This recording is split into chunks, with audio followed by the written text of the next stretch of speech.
สวัสดีครับผมชื่อชันครับแล้วผมจะลองกินราเมงน้ำใสแล้วก็มีลูกชิ้นกุ้งด้วยค่ะอันนี้หมาทำให้วิธีที่1ต้องชิมซุปก่อนแล้วเสร็จแล้วก็ลองชิมเส้นแล้วลูกชิ้นกุ้งล่ะทำเป็นชั่วโมงเลย ร้อนอร่อยไหมครับ รสชาติเดิม ครัวหม่าม่าเป็นยังไงคะ ต้องกูเอฟเวอร์กลูเตนฟรีไม่กวนเวลาของพี่ชาและซดน้ำซุปกับก๋วยเตี๋ยวร้อนๆให้พอใจเลย เพราะว่าบ่นมาหลายวันว่าอยากกินราเมนนะคะ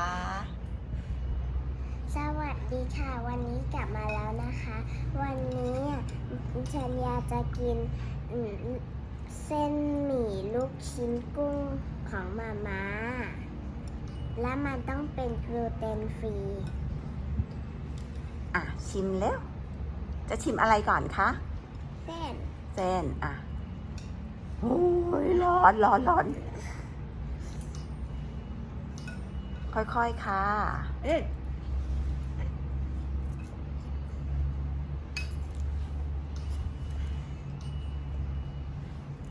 เป็นไง อะไร ลูกชิ้นบ้างร้อนนะคะ ลูกชิ้นระวัง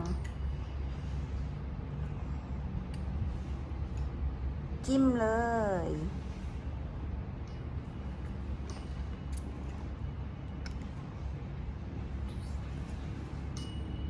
รสชาติเหมือนเดิมไหม อร่อย อร่อยนะคะ